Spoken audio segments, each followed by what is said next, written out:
ఏంటి భాస్కర్రావు, ఎప్పుడు లేనిది నువ్వు ఇలాగా ఉదయాన్నే వచ్చి గ్రౌండ్లో కూర్చున్నావు ఏందంటున్నావా?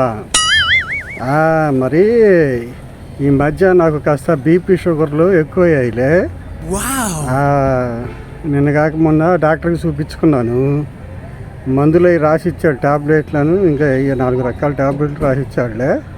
అవి వాడతా ఉదయం పూట కానీ సాయంత్రం కానీ నీకు కుదిరినప్పుడు గ్రౌండ్కి వెళ్ళి 2 రౌండ్లు వేసేయి, బాగుంటుంది, హుషారుగా అన్నాడు. అందుకని ఇక్కడ కూర్చున్నా. మా మేనల్లుడు అదే ఎదురుగా ఉన్న వైన్ షాప్కి వెళ్ళాడే, తెస్తానన్నాడు. తెచ్చిన తర్వాత 2 రౌండ్లు వేసి వెళ్తాం. అదేలే, దానికోసం కూర్చున్నా ఇక్కడ. ఇలాంటి మరిన్ని మంచి నవ్వించే వీడియోల కోసం నా ఛానల్ని సబ్స్క్రైబ్ చేసుకోండి, లైక్ చేయండి, మీ బంధుమిత్రులకు షేర్ చేయండి.